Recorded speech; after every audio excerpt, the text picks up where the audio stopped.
Hey guys, Bill here. Man, have I got an interesting video that came in this week. It's called Alien Interview, and it was sent in by Jasper Sue.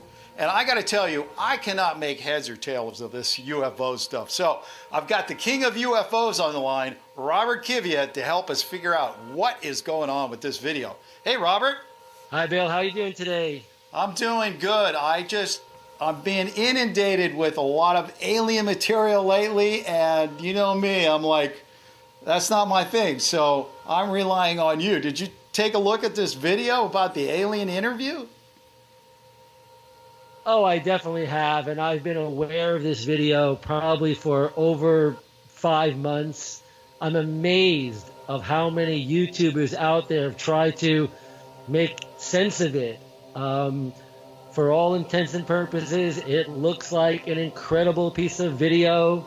It seems to be a piece of evidence from the Project Blue Book files. And if the Blue Book files were about whether or not the government had evidence and the Air Force was analyzing it. So this is supposedly from the files. If you look at that video at the beginning, it looks like it's evidence from those files from the Project Blue Book, file database. Right. So what goes on in the video? What is it?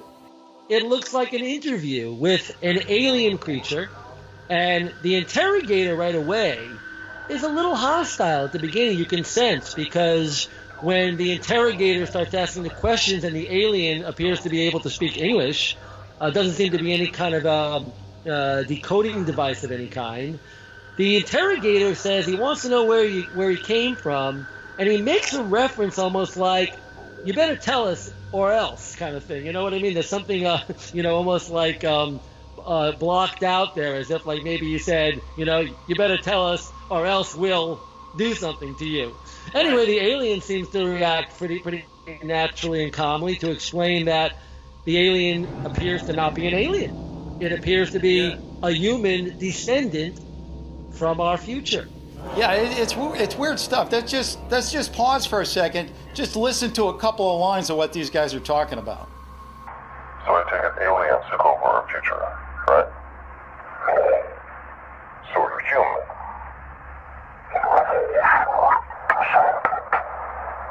Okay, so you evolved from us. So what are you doing here now? Man, it looks kind of deep and philosophical. What's the angle here? Is this thing for real, or what's happening? Well, it's amazing what you bring up, because it's a very philosophical alien or futuristic human coming back from the future to tell us about what happened to us, which appears to be sometime in this century, which is pretty scary, that there's going to be a nuclear war. The nuclear war is going to be caused by a government and or religious group or some kind of, country that is driven by dogma, political and religious dogma, and that is going to trigger a nuclear war because they're going to get their hands on weapons of mass destruction and use it and cause us all to perish. Yeah, once again, here, let's take a little look at that part of the video. So why do we destroy ourselves through nuclear war?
to us, which appears to be sometime in this century, which is pretty scary, that there's going to be a nuclear war. The nuclear war is going to be caused by a government and or religious group or some kind of country that is driven by dogma, political and religious dogma, and that is going to trigger a nuclear war because they're going to get their hands on weapons of mass destruction and use it and cause us all to perish. Yeah, once again, here, let's take a little look at that part of the video.